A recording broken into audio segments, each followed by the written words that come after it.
Una buona serata, gentili telespettatori, bentrovati ad un nuovo appuntamento con il Sindaco Risponde. Ospite questa sera nei nostri studi il vice sindaco di Padova, Andrea Micalizzi, che saluto. Buonasera, vice sindaco. Buonasera a tutti. Arrivo subito da lei, prima però do ai nostri telespettatori i riferimenti per poter dialogare con noi questa sera. Ci potete mandare un sms al 345 334 1171 oppure potete mandarci una mail all'indirizzo il sindaco risponde @gruppotv7.com, un indirizzo che potrete sfruttare anche nel corso della settimana. Poi tutte le vostre richieste le leggeremo nel corso della puntata successiva. Vice Sindaco, cominciamo dalla stretta attualità, perché insomma purtroppo è ancora d'attualità il tema legato alla protezione civile. Ci siamo lasciati, all'alluvione in Emilia Romagna, ci siamo lasciati la scorsa settimana insomma con tutti gli aggiornamenti anche sul fatto che voi eravate pronti eventualmente a partire appunto con la protezione civile per dare il vostro contributo. Ecco, in merito ci sono aggiornamenti? Certo, è un appello che ha funzionato, quello che abbiamo lanciato anche da questi studi, il fatto che la nostra protezione civile era pronta e abbiamo ricevuto la chiamata, quindi il sistema, la linea di comando nazionale della protezione civile ci ha chiamato e da lunedì noi siamo a Solarolo, che è uno dei comuni più colpiti dall'alluvione, e quindi i nostri volontari sono lì sul posto con attrezzatura anche nuova che recentemente abbiamo acquistato proprio per aumentare la fornitura e l'attrezzatura della nostra protezione civile di nuovi mezzi, quindi abbiamo portato con noi attrezzatura per pulire ambienti pubblici, pompe, tutte situazioni che possono ancora essere utili in quella situazione.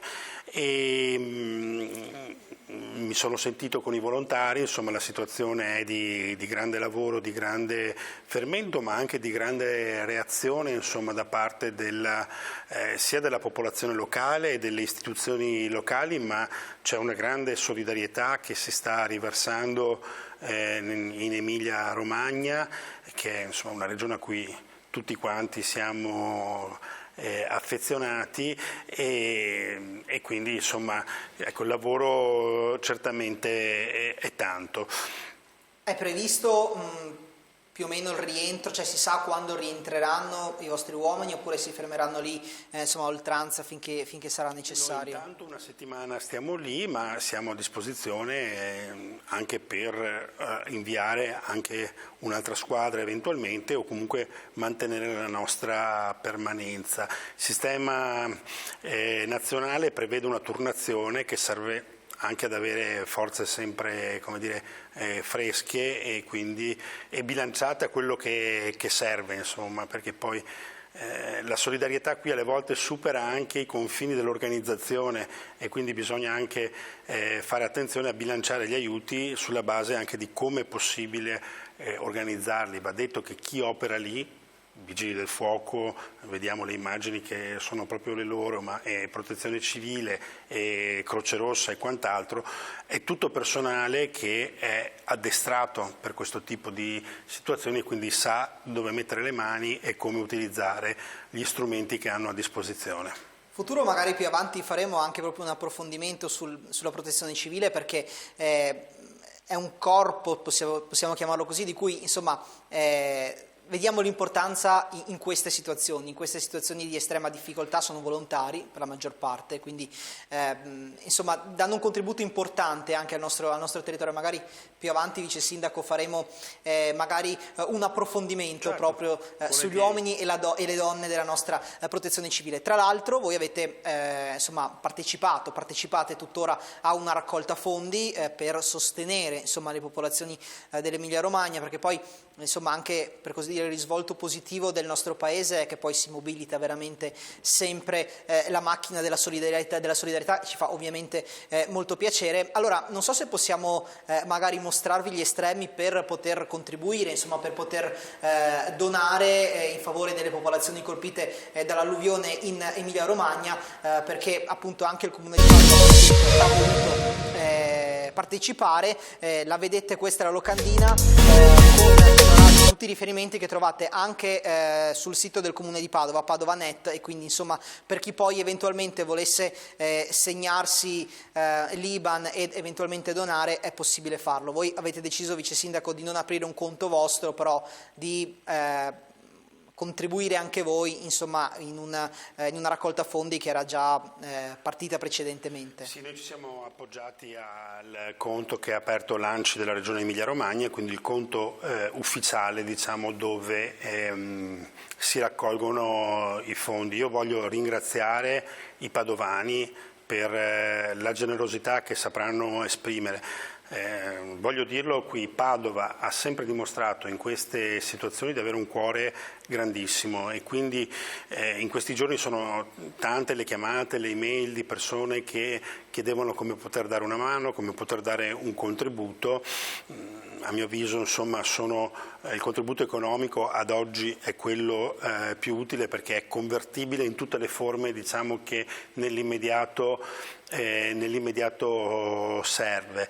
E serve anche un aiuto di tecnici, di operatori, non solo di volontari sul posto, ma anche per poi far partire tutte quelle procedure che sono indispensabili alla sistemazione, alla ricostruzione, perizie statiche, atti che le pubbliche amministrazioni devono produrre. Insomma, è necessario che ci sia velocità anche in questo. Io sono sicuro che Padova anche in questa occasione darà una grande prova di generosità. Ovviamente stiamo commentando situazioni molto complicate che di fatto si stanno verificando dietro a casa nostra. Questo insomma significa che la questione è una questione di estrema attualità, lo sarà anche nel prossimo futuro, lo sarà anche nel nostro territorio, perché il tema ambientale, il tema del rischio idrogeologico, insomma ce lo portiamo dietro da un po' di tempo e continuerà a riproporsi. E c'è tra l'altro, mi corregga se sbaglio Vice Sindaco, una novità anche per quanto riguarda i cittadini del nostro territorio, un'app insomma che voi avete presentato nei giorni scorsi e che per così dire permette, oltre a ricevere informazioni ai cittadini, ma anche a essere un po' protagonisti, insomma partecipare attivamente a questo processo, a questa situazione. Non so se ci vuole spiegare. Poi avremo anche un filmato insomma esplicativo proprio per i cittadini, però non so se vuole introdurre la tematica. Sì, Vice Sindaco. L'app fa parte del nuovo piano di difesa e reazione alle piene. Noi è molto tempo che stiamo approfondendo e ragionando su questo tema, secondo il principio per cui le città devono essere attrezzate anche per eventi che ad oggi magari sembrano straordinari, ma che intorno a noi vediamo che accadono. Padova è una città ben difesa, a differenza dell'asse emiliano che è stato colpito, che è sotto l'Appennino. Ecco, noi siamo in una situazione, come dire, più vantaggiosa, ma nonostante questo il rischio alluvionale è il nostro primo rischio per la città di Padova, e qui a fare, come dire, la parte del leone è il Bacchiglione con le sue, diciamo, intemperanze, chiamiamole così, un fiume che risente molto delle piogge che cadono sull'arco alpino per tutti i fiumi e i torrenti che lo alimentano, e quindi il suo carattere è proprio quello di piene anche improvvise, tra virgolette, perché comunque sono sempre fenomeni che si distribuiscono in alcune ore, qualche giorno anche alle volte. Quindi noi abbiamo riformulato un piano aggiornato, perché questo è anche un periodo in cui il rapporto con l'acqua e il territorio è emblematico. Passiamo da commentare situazioni di siccità, e quindi la situazione in cui non c'è acqua e dobbiamo fronteggiare alcune situazioni, al pericolo di grandi quantitativi. Il nuovo piano di difesa e reazione dalle piene prevede anche la partecipazione dei cittadini, perché molto spesso ci siamo trovati nella situazione in cui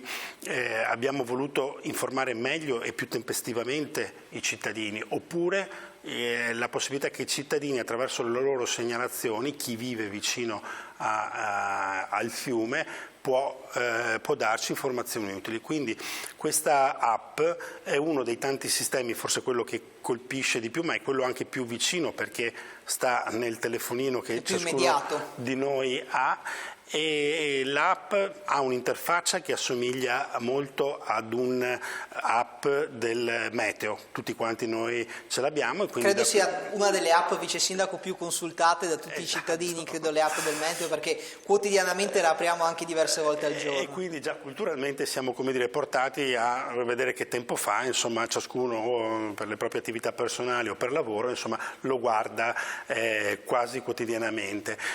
Quindi ad un'interfaccia meteo abbiamo aggiunto tutte le informazioni che riguardano i livelli dei fiumi, in modo tale che quando c'è allerta piena il cittadino possa essere informato in modo tempestivo sulla situazione in tempo reale. Ma l'app funziona anche, come dire, nel senso opposto, cioè dal cittadino al sistema di protezione civile. Esattamente come funziona il rifiutologo oppure l'app del comune dove i cittadini possono mandare le segnalazioni, questa app raccoglie in modo geolocalizzato le indicazioni che i cittadini possono dare di situazioni vicino al fiume. Andiamo a vedere come? Beh, Andiamo a vedere come, poi magari continuiamo a commentarla.